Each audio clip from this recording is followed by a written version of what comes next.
its north rim. Humans have played parts in the story for thousands of years. Broken spear points, enigmatic split twig figurines, decorated pots, abandoned mines, and historic hotels suggest some who have called the canyon home. Enjoy the views, discover the history, and learn about the plant and animal stories. Today it is just the latest page and the history is still being written. Grand Canyon National Park is a gift presented to us, blah blah blah. Okay. בקיצור, אחר כך יש פה הסבר שלם שהגיע הזמן שאתם תקראו קצת, כי זה באמת מעניין. אוקיי? ואני רוצה שתראי את המפה, שרציתי לראות את המפה. רציתי מפה קצת תמודית, אבל זה גם מעולה. אז כרגע זה מה שיש. זה מעולה! אוקיי, יפה. את רואה, זה כל הקניון. ובתוך זה יש מלא קניונים קטנים. זה מלא, נכון. אז זה האורך? עכשיו, את רואה, זה תלת מימד, תסתכלי טוב, כמו ש... זה, את רואה ש... כן, הנה, אני רואה. אוקיי? צריך משקפי תלת מימד. עכשיו, אנחנו היינו פה. זה Bright Angel Point. היינו שם? אנחנו היינו פה. היינו באמצע הקניון? לא בדיוק אמצע הקניון, לא תקוראות לזה אמצע הקניון. עכשיו, אנחנו נעשה את ה... היום אנחנו נלך לפה. לאן? נעשה פה, עד לפה. לא הבנתי. כי אתה לא מסתכל. אני לא רואה.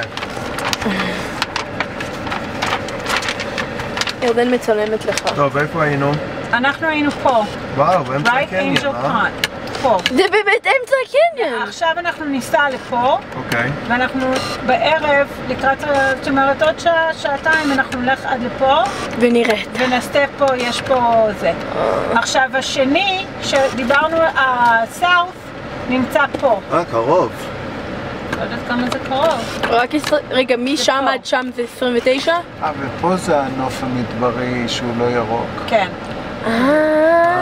עכשיו, גם כן, אתם רואים Navajo Nation Reservation. איפה? שם אנחנו חיים. מה? שם אנחנו נשען. Navajo.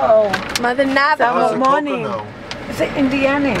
זה קוקונו. זה לא קוקונו. זה קוקונו. זה גם. אפשר ללכת אליהם, אמא? זה גם. כל המקומות האלה זה אינדיאן רזרוויישן. אמא, אפשר לישון בטיפי? אמא. טוב, אני מציעה, יוסי. אני מציעה. שננטוש את הילדים. שקט, שנייה אחת. בסדר. לא, כי אני מציעה שבאמת נעשה את הסיבוב הזה. אמא. בוא נעשה את הסיבוב, רק שזה... עכשיו רגע, רק אני רוצה, תעצור שלי, אני רוצה להגיד לך. אם היינו רוצים להגיע לפה, הנה מיקה, תסתכלי רגע. אם היינו רוצים להגיע לסאוף רים, אוקיי. אז היינו צריכים לנסוע, אנחנו באנו מפה. פה היה הסופר. נו, זה יותר קרוב. אוקיי, אבל אני מסבירה לך רגע. אוקיי. די, אמא. אבל די את. תקשיב רגע. היינו צריכים את כל הסיבוב הזה. חשבתי שהלמעלה זה הסף. כל הסיבוב הזה. אז לא. זה עוד שעתיים. לא, לרוב זה שעתיים. לא, זה עוד שעתיים. לא, זה שעתיים. לא, חשבתי שיצביע. זה בדיוק שעתיים נסיעה. לא, ולא היה לנו את 4 שעות. ואז חזרה גם אותו סיפור.